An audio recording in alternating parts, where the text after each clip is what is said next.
तर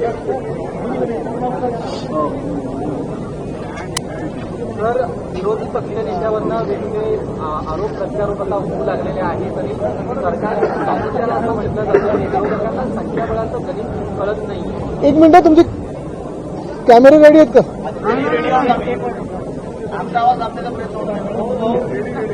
होयचे बहुमत. हा चल. विरोधकांकडनं सत्ताधारी असं म्हणतायत की विरोधकांना कळत नाहीये, त्यामुळे आता भाजप जाधवांना कॉर्नर केलं जातं. मला वाटतं ही जी चर्चा सुरू झाली, आज सकाळी सुरू झाली की विरोधी पक्ष नेता कोण होणार, कधी होणार, काय होणार, मला वाटतं सगळ्यात महत्वाचं म्हणजे कधी होणार हा एक विषय आहे. महाराष्ट्रासारख्या राज्यामध्ये एवढं निवडणुका झाल्यानंतर निवडणूक आयोगाच्या आशीर्वादानं बहुमताचं सरकार बसलेलं आहे आणि तरी नेमकं कोणाला घाबरतायत हे, कशाला घाबरतायत हे? विरोधी पक्ष नेता वरच्या हाऊसमध्ये असेल किंवा खालच्या हाऊस म्हणजे आमच्या विधानसभेत असेल किंवा विधान परिषदेत असेल, दोन्हीकडे नसताना सरकारला नेमकी कशाची भीती आहे? बरं, असं झालेलं आहे की सरकारमध्येच दोन विरोधी पक्ष नेते तयार होत नाहीत ना, असा देखील प्रश्न कदाचित मुख्यमंत्र्यांना पडला असेल आणि म्हणून कुठच्याही बदल झालेला आहे विरोधी पक्षाच्या प्रस्तावाच्या ह्याच्यात, या अफवांवर विश्वास ठेवू नका. कोणी बातमी पेरलेली आहे, कधी पेरलेली आहे, कुठच्या माणसांनी पेरलेली हे आम्हाला सगळं माहिती आहे. पण एक लक्षात घ्या तुम्ही, जे आमच्या कानावर येतं की सत्ताधारी जे बाक आहेत, एक पक्ष दोन गट असे जे आहेत, त्याच्यातून एका गटामधून 22 आमदार मुख्यमंत्र्यांच्या हाती लागलेले आहेत. जर तुम्ही गेल्या एका वर्षाचा अभ्यास केलात तर त्यांची कामं असतील, त्यांना फंड असेल, चांगलं मिळालेलं आहे.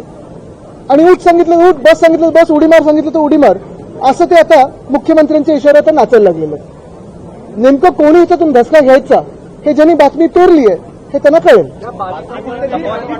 देवेंद्र फडणवीस यांनी उद्धवजींवर टीका केली होती, उपहासात्मक होती की इंडिगो क्रायसिसमध्ये उद्धव ठाकरे, तुम्हाला माहिती असेल की इंडिगो विमानात जात नाही, चार्टर्डनी येतात आणि आज भाजपचे आमदार प्रसाद लाड आणि चित्रा वाघ आणि प्रवीण दरेकर हे चार्टर्ड विमानाने आले, ते ट्विट सुद्धा त्यांनी केलं, मग ते डिलीट करायला लागलं. मला वाटतं काल फडणवीस साहेबांनी जी टीका उद्धव साहेबांवर केलेली आहे ह्याच्यात 2-3 गोष्टी महत्वाच्या पाहण्यासारख्या आहेत. पहिली गोष्ट म्हणजे कशासाठी ही टीका केली? जे इंडिगोचं पूर्ण घोळ झालेला आहे तिकडच्या सगळ्या पॅसेंजर्सची थत्त उडवण्यासाठी केली का? त्याच्यावरनं लक्ष विचलित करण्यासाठी केली का? केंद्र सरकार किंवा भाजपचं केंद्र सरकार याला प्रश्न विचारू नये म्हणून केली का? हा सगळा एक वेगळी गोष्ट झालीच. पण काल स्वतः मुख्यमंत्री हे चार्टर्ड प्लेननी आले, त्यांचं विमान 2दा मुंबईला गेलं, इतर मंत्र्यांना आणलं, दोन्ही उपमुख्यमंत्री चार्टर्ड प्लेननी आले, आज काही भाजपचे आमदार चार्टर्ड प्लेननी आले. पण ह्याहूनही पुढे जाऊन मी तुम्हाला सांगतो, विधानसभेच्या प्रचाराचं तर वेगळंच. आत्ता सगळ्याच्या नगरपंचायत आणि बाकीच्या निवडणुका चालू आहेत, तेव्हा एक मुख्यमंत्री आणि 2 इल्लिगल उपमुख्यमंत्री, म्हणजे पद ती खरं ग्राह्य पकडूच शकत नाही, हे कुठच्या हेलिकॉप्टरनी फिरतात, की इंडिगोनी फिरतात, स्पाइस जेटनी फिरतात, एसटी पकडून फिरतात, गाडीनी तरी फिरतात का? एक उपमुख्यमंत्री तरी असे आहेत जे गद्दार आहेत, त्यांच्या गावी जायला रस्ते नाही आहेत, 2-2 हेलिकॉप्टर जातात. तसंच जर पाहायला गेलं तर आत्ताच्या निवडणुकांमध्ये हे हेलिकॉप्टर घेऊन मंत्री, उपमुख्यमंत्री, मंत्री, मुख्यमंत्री फिरत आहेत. त्या हेलिकॉप्टरमधून ज्या बॅगा येत आहेत त्याच्यातून कुठच्या आनंदाचा शिदा वाटला जातोय हे देखील आम्हाला कळावं. कारण आम्ही ज्या विमानातून आलो आमच्या बॅगा तशा काही एवढ्या मोठ्या नव्हत्या. हे प्रचारात 3 तासासाठी तिथे जातात, 20 मिनिटासाठी जातात, पण आनंदाचा शिदा ह्या मोठ्या मोठ्या बॅगेतून घेऊन जातात. हा कुठचा वाटप नेमका होतं? आणि म्हणून मी तुमचं सगळ्यांचं लक्ष पुन्हा एकदा या गोष्टीवर आणतो की आपल्या देशामध्ये 2014च्या आधी किती वेगळे एअरलाईन होते बघा, आणि नंतर 14 नंतर हे एअरलाईन मारत मोनोपली झाली आणि केंद्र सरकारचं देखील ही एअरलाईन ऐकत नाही. अशी दादागिरी करून केंद्र सरकारलाच हे उत्तर देणं गरजेचं आहे. नुसतं एका मंत्र्याला नाही तर केंद्र सरकार नेमकं काय करतंय याच्यावर प्रश्न आहे. रुपये बघा पडलेला आहे, 90च्या पुढे गेलेला आहे. एशियामधली सगळ्यात खराब परफॉर्मिंग करन्सी ही आपली आहे रुपयाची. तसं पाहायला गेलं तर शेतकरी आत्महत्या वाढलेल्या आहेत. परवा देखील आमचे जे खासदार आहेत ओमराजेजी, त्यांना उत्तर आलेलं आहे की महाराष्ट्र शासनाकडून प्रस्ताव आला नव्हता, आता आल्यानंतर म्हणजे हे सगळं उत्तर आल्यानंतर आता प्रस्ताव पाठवलाय कर्जमुक्ती किंवा जी काही मदत असेल ती. म्हणजे एका बाजूला साफ लोकांबरोबर खोटं बोलायचं आणि दुसऱ्या बाजूला थट्टा करून लोकांचं लक्ष विचलित करायचं ही त्यांची प्रवृत्ती. एक मिनिट, मराठी पूर्ण होऊन हिंदी करूया.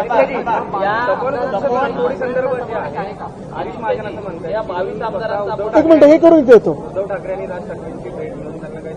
काय तपोवन संदर्भातली आपली भूमिका आहे. बघा, याच्यात समज गैरसमज म्हणजे तपोवन नाशिकमध्ये, मग आता मी ऐकलं ठाण्यामध्ये 700 झाडं ते मेंटल हॉस्पिटल आहे तिथे, परत मुंबईमध्ये संजय गांधी नॅशनल पार्क, हे देखील त्यांनी आता तिथे मंत्र्यांचे बंगले आहेत, तुम्हाला माहिती आहे येऊरमध्ये कोणाचे कोणाचे बंगले आहेत, ते छाटायला जाणार, त्याचं वेगळं एक मॅप बनवतात, प्लॅन बनवतात. तसंच पाहिलं तर आपल्या नागपूरमध्ये इथे अजनी वन ते देखील मारायला चालले होते, मी मंत्री असताना ते थांबवलं होतं, तरी भाजपचे लोक ते कापायला मागेच आहेत. अरावली जे राजस्थान, गुजरात, हरियाणामध्ये आहे, प्रत्येक ठिकाणी या देशभरामध्ये आपण पाहतो जिथे जिथे पर्यावरण काहीतरी वाचलेलं आहे तिथे ते पर्यावरण नष्ट कसं करायचं हे भाजपला बरोबर माहिती आहे. मग हायवे, बोगदे वगैरे विकासाच्या नावाखाली विनाश कसा करायचा हे माहिती आहे. तसंच पाहायला गेलं तर ताडोबा अंधारीच्या मध्ये जे कॉरिडॉर आहे तिथे मायनिंग आम्ही बंद केलं होतं. मायनिंग कशाला सुरू करताय तुम्ही तिथे? मेळघाटची वाट लावायचं कशाला हात घालताय? वेस्टर्न घाट्समध्ये सह्याद्री जो आपला पूर्ण पर्वतमाळा आहे तिथे देखील ना मायनिंग सुरू करायचंय. एकंदर कुठेही पर्यावरण चांगलं ठेवायचंच नाही, जगू शकतच नाही कोणी, अशी परिस्थिती करून ठेवायची. विश्व हिंदू परिषदेला सायनमध्ये या भाविकांचा आपण उल्लेख केलेला आहे त्यामध्ये काही मंत्री आहेत, त्यांना नेमकं कोण लीड करत आहे? बघा, त्या 22 आमदारांमध्ये मी असं कोणतरी व्हाईस कॅप्टन म्हणून स्वतःला म्हणतात सुद्धा, ह्यांचे काय उद्योग धंदे चालतात ते मला माहित नाही. विश्व हिंदू परिषदेला सायनमध्ये 2 एकर जमीन हा, पण त्याच्यात पुढे काय विश्व हिंदू परिषदेला नाही, पण त्याच्यात काही अनियमितता आहे का, घोटाळा आहे का, ते असेल तर सांगा, आम्ही आणू लोकांसोबत.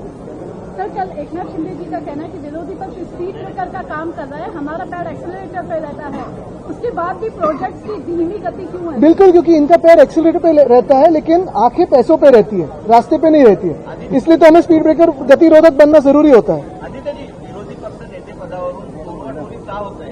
सभापती, अध्यक्ष, मुख्यमंत्र्यांवर योग्य नियम जेव्हा होईल तेव्हा आम्ही कळू असं म्हणतात. मुख्यमंत्री, सभापती आणि अध्यक्ष महोदयांवरती ढकलाढकली करतात, असं का होत असेल? आता तुम्ही टोलवा टोलीचा विषय घेतलाय, पण यांचं जे काही झोलवाझोलवी चालते ते थांबवण्यासाठी त्यांना आम्ही थांबू अशी भीती वाटते. हिवाळी अधिवेशन 2 महिन्याचं घेण्यात यावं असं नाना पटोले यांनी मागणी केली आणि एक मिनिट. भास्कर जाधवांनी त्याला दुजोरा दिला आहे, पण अध्यक्षांनी किंवा मुख्यमंत्र्यांनी याकडे पाठ फिरवली. हो, कारण थंडीच नाही तर ते हिवाळी अधिवेशन जेव्हा सुरू होईल. पण गंमत जरी बाजूला ठेवली तरी एक महत्वाचं आहे, जे आत सगळी चर्चा होते, अर्थात बीएससीच्या चर्चा बाहेर करत नाही कोणी, बरोबर आहे, पण ते जरी झालं तरी हे नेमकं अधिवेशन आपण पाहतोय, म्हणतात 7 दिवसाचं, चर्चा आहे 5 दिवसात उरकतील. तसं पाहिलं गेलं तर सगळ्यात मोठं जे काही कामकाज आहे ते सप्लिमेंटरी डिमांडचं, पुरवणी मागण्यांचं. मग नेमकं काय नक्की चर्चेला तुम्ही आणणार आहात? कुठेतरी काही पॉलिसी चर्चा आणणार आहेत का? जी शेतकऱ्यांचं नुकसान झालं त्याच्यावर चर्चा होणार आहे का? काय मदत तुम्ही दिली त्याच्यावर चर्चा होणार आहे का? शहरांचं जे आपण पाहतोय सगळी वाट लागत चालली त्याच्यावर काही चर्चा होणार आहे का? अजनीवन असेल, तपोवन असेल, पुण्यातलं रिव्हरफ्रंटचं पूर्ण विनाश करण्याचा प्रयत्न असेल, ह्याच्यावर चर्चा होणार आहे का?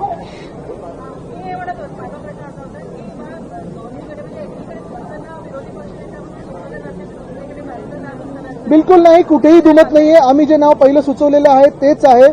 ही अफवा, जसं मी सांगितलं, एका गटातल्या 2 लोकांनी पेरलेली आहे सकाळी आणि ते एक चॅनल चालवली. अफवांवर विश्वास ठेवू नका, हा सोर्स चुकीचा आहे.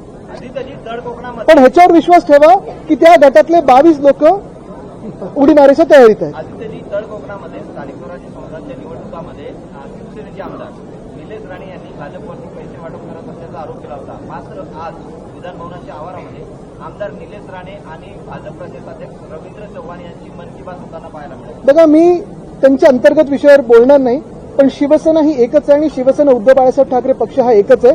बाकीचा मिंदेगताबद्दल त्यांना शिवसेना बोलणं योग्य नाही, त्यांनी सगळं चोरलेलं आहे. त्यापर्यंत 7-12 पोरं झाला नाही, काय सांगणार? काय सांगाल म्हणजे ह्यांनी आता जाऊन शेतकऱ्यांमध्ये बोललं पाहिजे की जे त्यांनी निवडणुकीच्या आधी वचनं दिली होती ती कधी पूर्ण करणार. आपल्याला आठवत असेल, इकडच्याच अधिवेशनात उद्धव साहेबांनी मुख्यमंत्री झाल्या कुठेही निवडणुका समोर नजरेत नसताना देखील शेतकऱ्यांसाठी कर्जमुक्ती ही जाहीर केली होती. कर्जमाफी पण आम्ही बोलत नाही, मुक्त बोलतो आम्ही, माफ गुन्हेगाराला करतो. पण हेच सरकार, भाजपचं सरकार आणि सोबत 2 जे गट आलेत ते आता थट्टा उडवतात शेतकऱ्यांची आणि सगळ्यांची. धन्यवाद.